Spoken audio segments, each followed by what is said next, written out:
Avatar: The Way of Water spoiler review. Now, I don't think anything in this review is going to majorly ruin your experience with this movie, but I do want to talk openly about the plot of this movie. I'm sorry if you hear any noise in the background. Nothing I can do about it. Um, hopefully it's not too distracting. I feel like it's more I can hear it than you, so I don't think it'll be too bad. But yeah, I want to talk about this movie. And it's an awesome movie experience. I do have a non spoiler review, though, if you're worried about getting spoiler. And let's just talk about the plot real quick.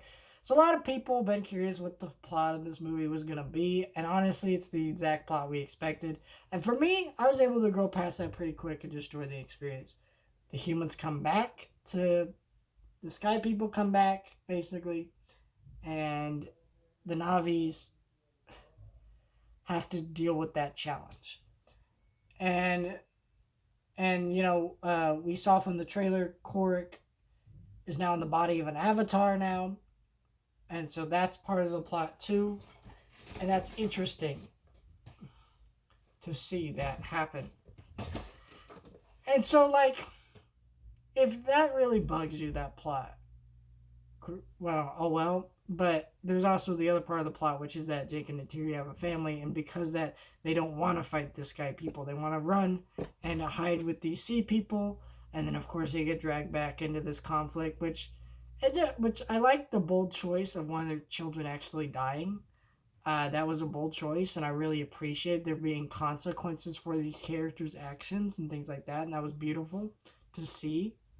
I also liked seeing the interesting character uh, ideas with like Spider and like a lot of the kids being half breeds and interesting conflicts with that. I liked that. I liked this boy, their son's relationship with this whale creature and what that meant. And there's all kinds of fun stuff like that, and that was really got me into the story. Also, seeing how the humans have adapted and learned to tame birds, the bird creatures that we saw in the first Avatar and things like that.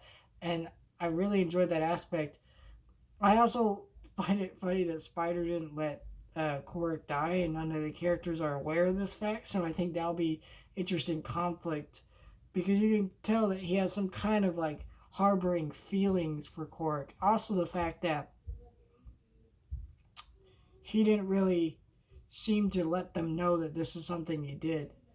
Interesting. So I don't know what this means for the rest of the series, but yeah, there's some cool stuff like that, and it was just really neat to see those aspects of this movie. You see how the Navi have changed. You see how the Sky people have changed. You see these they understand this nation of sea people and what they're doing, and the plot of this movie led to some really interesting, fun directions that I didn't expect, but also kind of did expect, and it left me a few surprises and things like that, and I enjoyed that. And I think that's fun for me. I am curious what they're gonna do with 4 and 5 and 3. I know they said five's going to Earth. I don't know what's gonna happen with that. Personally, I think one of Jake and Interior's kids is gonna be kidnapped and taken to Earth, and they're just gonna be like, let's take the battle to Earth. I also find it weird that in this movie they say that Earth is damaged. Like, I wonder what's going on Earth. I'm curious to see what Earth looks like. Also, this is really shitty. This is a stupid thing in the movie. I want to point out. They take the blood of this whale, killing it. Okay, put it in a vial, and they say it's worth $80 million. Even though they state in the movie that the blood of this fucking whale literally can stop humans from aging. Think about that. And they're like only $80. There are people worth billions of dollars. That doesn't make any sense. Like, what the hell? That was crazy. But yeah, I thought it was an interesting. I just want to point that out as a funny, stupid thing in the movie. Other than that, I don't really have any major spoiler thoughts. I just felt like none of this stuff I could have said in my spoiler review without somebody getting pissed off and mad, even if I gave a warning. So I just decided to do a non spoiler review and a spoiler review, just talking about what I liked, what I didn't. And yeah, that's kind of how I felt about the movie. I enjoyed it. I thought it had a lot of great things going for it. And I'm excited to see more of this world and what that means and what that's going to bring.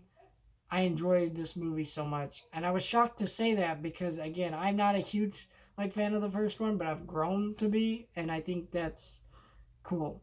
And I'm excited.